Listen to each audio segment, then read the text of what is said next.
Hello, everyone. I am Carlos Soresina. I'm the co-founder and CEO of Skipso Labs. Welcome to our Co-Innovation Hub Partner Talks series.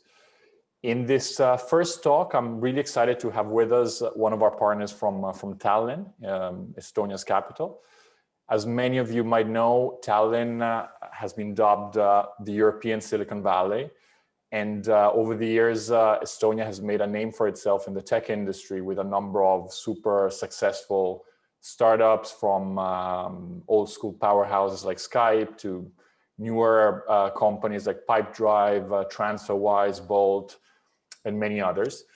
And today I'm joined by Margaret Aidla, who is the marketing manager at the Tallinn Creative Incubator. Thank you for the introduction, and hello from my side as well. As said, I'm Margaret, and I'm working at the Tallinn Creative Incubator. And you mentioned some of the well-known Estonian startups who are actually our neighbors here at the Tallinn Creative Incubator. So it's good to have them close by. But basically, Tallinn Creative Incubator is actually supported by Tallinn City, and the goal is to support starting businesses, startups on their road to grow. And we have in our program about 40 companies currently, and we just started a new campaign to find new ones.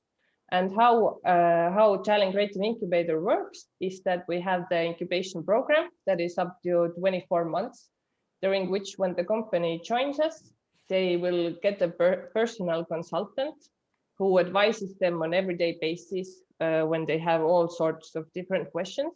And in-house, we have 4 consultants working with companies every day. In addition to the consultants, we also have a mentors network where we have about 40 mentors that cover different topics when the company has like more specific questions. For example, we have mentors on digital marketing, law, investments, etc., etc. So all the topics or the challenges that the company might face, we have covered them with different mentors and consultants. And we also organize different trainings, workshops. Also, we organize conferences and joint visits to different either events abroad or in Estonia. And we also have different community meetups and community events.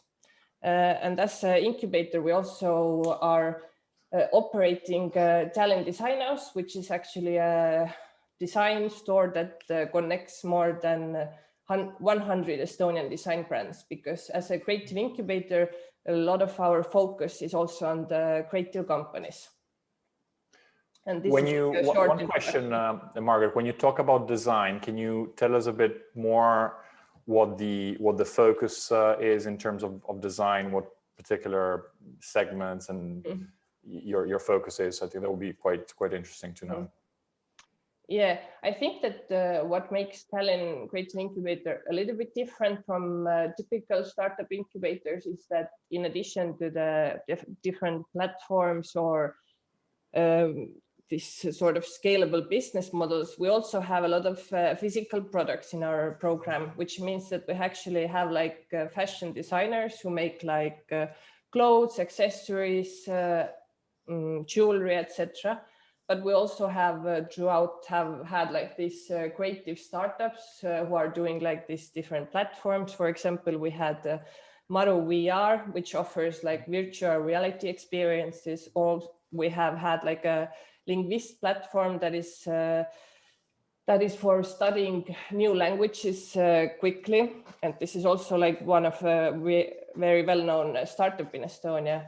But many Estonian like well-known design brands have gotten their start from our program. For example, Ellen Richard, Kristel Kuslapuu, and our recent graduate is Kira, who has gained a lot of international recognition because they make basically boots, but the basis of the boot is made of recycled tires, and also the material is made of recycled bottles. So we have very different profiles. We have the physical products, and then we also have like service providers and platforms in the program.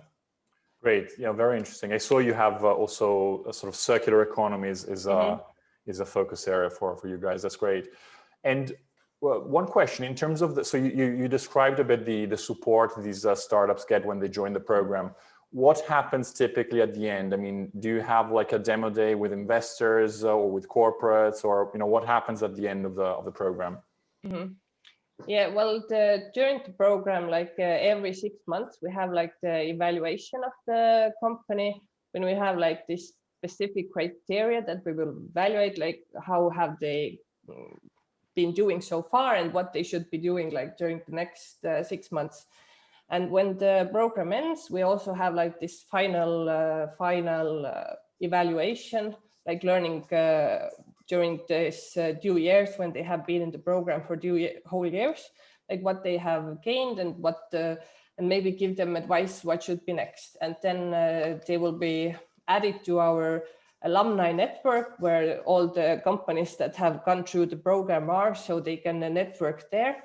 We don't have specifically like a demo day for investors, but we also, since they stay in our network, then we keep supporting them with like we give them information, etc. So we don't just leave them aside, but we still like keep them in the network so they get valuable information still if they even have ended the program. Okay, no, that makes sense. That's great.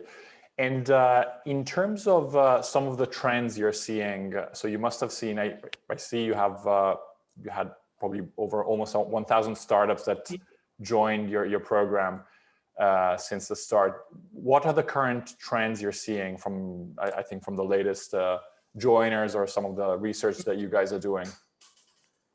Yeah, I think definitely one of the biggest trends is sustainability. It is when we think about physical products, then the client is more and more knowledgeable what it means to be sustainable and what happens if the company is not sustainable. So this is definitely a big trend. And also when we talk about startups and investments in startups, then also the investors are looking more and more into the companies that follow the sustainability goals and work towards sustainability. For example, we have a company in our program currently called Raiko that offers sustainable alternative to bubble wrap. Basically, they make the bubble wrap like material from the leftovers from wood industry.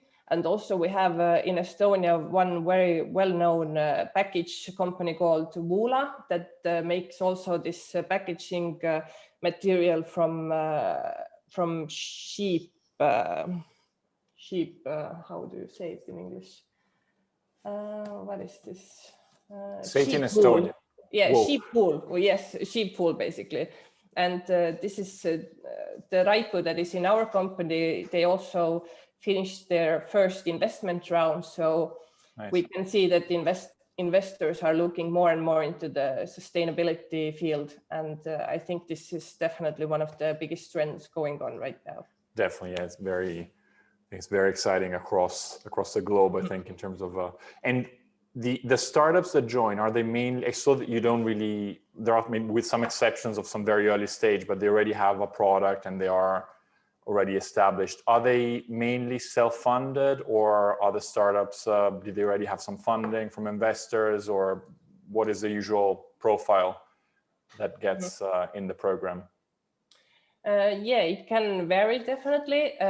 Usually most of them already have a product ready. We take in some that are on an idea basis, but in that case, the idea has to be so strong that we believe that in like a short amount of time, they're able to produce the product. Yeah. And some of that join have their own finances. And then we also have a lot of them who are looking for investors to invest in their company. So that is why we have a very different network of investors who are preparing the startups who want to get investments and advise them on that. Because we in Estonia, we have like this Estonian business angel network, and the leader of this is also our mentor. So he definitely advises the companies on how to get the investments and how to present yourself to the investors. Very interesting. And the startups, are they mainly Estonians, I would imagine, but do you also have some international applicant in the program? Yeah, it depends. One thing that is special about us is that when the company wants to join our program, since we are city financed, the company has to be registered in Estonia. But the founder can be internationals because in Estonia we have a lot of these international founders. So the founder can be either Estonian or from some other country, but the company has to be registered in Estonia. Okay, no, very, very clear. Makes sense. Very interesting.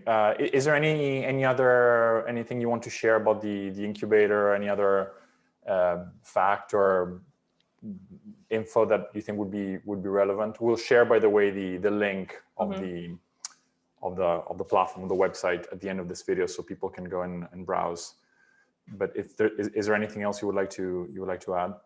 I think I have covered quite everything. Just maybe to say that I believe that in Tallinn we have like a really strong startup support system, as we have like our incubator that is more focused on creative companies. We also have a lot of other incubators, and we see a trend in Estonia actually that more and more in the smaller cities, maybe there are more and more incubators opening up. So we see that this is an important topic, and we see that there is a lot of need to support starting companies, and a lot of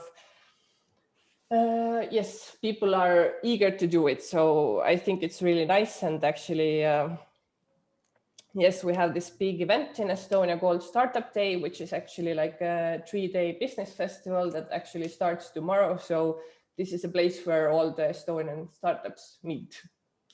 Great. No, very, very exciting. I think also the government policies over the last few years have helped a lot in terms of creating this environment, which is becoming a sort of a model. So yeah, thanks, Margaret. It's very exciting. So we'll share the link of the website. Hopefully, we can also share some of the great startups you work with on our Co-Innovation Hub platform. But for now, thanks for your time. It was great knowing more about your incubator, your program. And yeah, we'll talk soon. Thanks again for joining. Yeah, thank you. Thanks.